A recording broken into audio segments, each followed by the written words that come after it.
continuing this countdown, and we are on the brink of the top 10. We have number 11, which is Alan Wake. Now, Alan Wake is a very different game from many of the others in terms of what they decided to do with its main gameplay mechanic, which was the flashlight.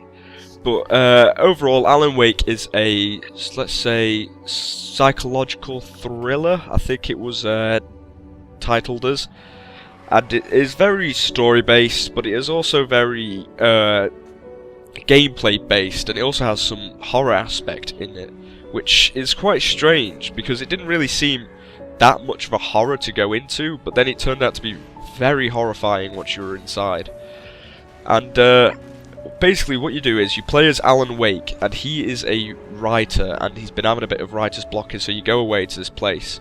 And what happens is, staying at this cabin or something happens to your wife, and now you start finding all these pages and stuff everywhere, and these things start to come to like life, and these people start getting taken by this darkness.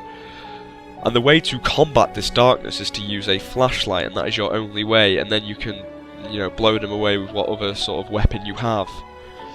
But that was a very interesting gameplay mechanic, to include a flashlight as a weapon, I suppose, because normally flashlights in games have been used to, you know, light the way if it's dark or something like that. They've never really been used as a proper weapon, which was what it was in Alan Wake.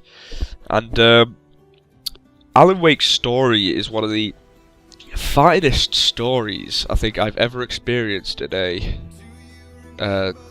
game, and there's a few more that are, you know, finer than this, but it was very fine in the terms of, you know, this could have been transferred into any sort of work of fiction. You could have read it in a book, you could have watched it in a film, on a television show. Its story fit pretty much most aspects of the media, and that's really good, because it could reach out to a lot of platforms and stuff if it was to be adapted into any of these things. And the story was very, as it said, it was a psychological thriller, and this story was very thrilling, and it was very dark, and it was a mystery, really. It was like, where has your wife gone, and what is going on with the place that you're in? I think it was called Bright Falls, I'm not sure. But basically you had to go through this, solving these mysteries, finding clues as to what happened, and all in all fighting this darkness off. And it had its twists and turns, and it was played out like a television show as well. So it had like these sort of breaks, so like end of episode 1 or end of part 1, with all these sort of like TV aspects to it. And when you started a new basically chapter or something, it would do a previously on Alan Wake or something, and you'd see all these things that you've done.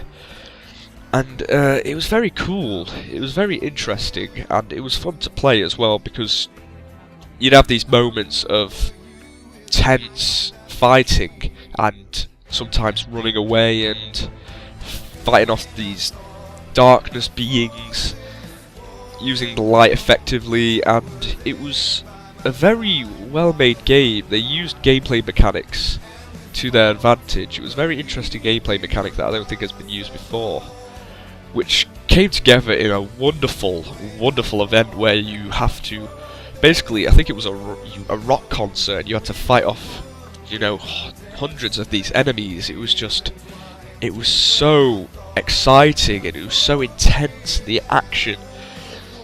It was fine. It was like watching a long-running TV series just coming to life in front of your eyes as you play it.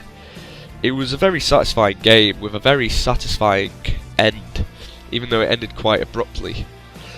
But there's not really much to say in terms of depth, but it was just a very solid game with an incredible story. The story is what gets it into this top 25. Is the story was a main part of it, and it was just an interesting story, and you were trying to figure out all these different things. I remember trying to think, is she one of them? Is this person? Did that person do it? And it all just came together like, as I've said before, like one of your favourite TV shows having its finale. And all in all, Alan Wake was what it said on the box, a psychological action thriller, and that's why it is at number 11 on this list.